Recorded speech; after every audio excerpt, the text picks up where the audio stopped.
Le gaslighting, qu'est-ce que c'est? En gros, je vous explique, ça vient d'un... Je vais lâcher ma feuille, comme chaque année. Le gaslighting, qu'est-ce que c'est? Ça vient d'un film des années 40 qui s'appelle Le Gaslight. Gaslight, c'était l'histoire d'un mari qui, pour faire croire que sa femme est complètement folle et à qui il faut soutirer de l'argent, va baisser tous les soirs un petit peu la lampe à huile. Et petit à petit, elle se dit, mais c'est bizarre. Et lui, il dit, mais t'es complètement folle, j'ai pas du tout baissé la lampe à huile. Et petit à petit, tac, tac, tac, tac, tac, la manipulation, l'emprise, elle va se dire, mais évidemment, il a raison, évidemment, il n'y a que à lui que je peux faire confiance, évidemment, je n'ai strictement aucune personnalité. Évidemment, mes amis, je peux pas leur faire confiance et ma famille, c'est de la merde, il n'y a que lui, que lui, que lui.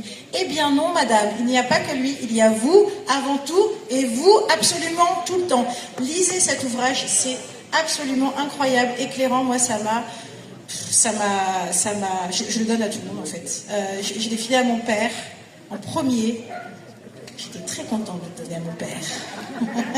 Voilà, c'est un livre essentiel pour moi.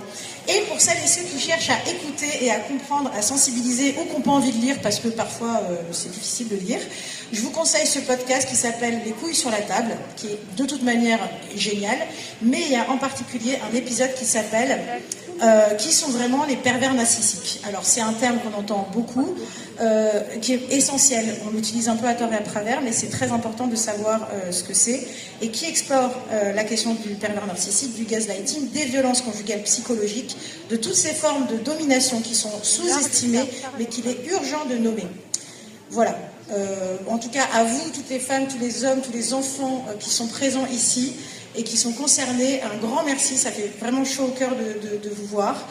Et soyons vigilants, soyons solidaires, repérons les signaux, l'isolement, la baisse de l'estime de soi, le doute imposé, la culpabilisation, l'humiliation banale, avec plein de guillemets, la jalousie excessive, le contrôle des déplacements, des finances, ça ce sont des signaux d'alerte. Et peu importe le sexe, l'âge ou le milieu social, c'est toujours grave.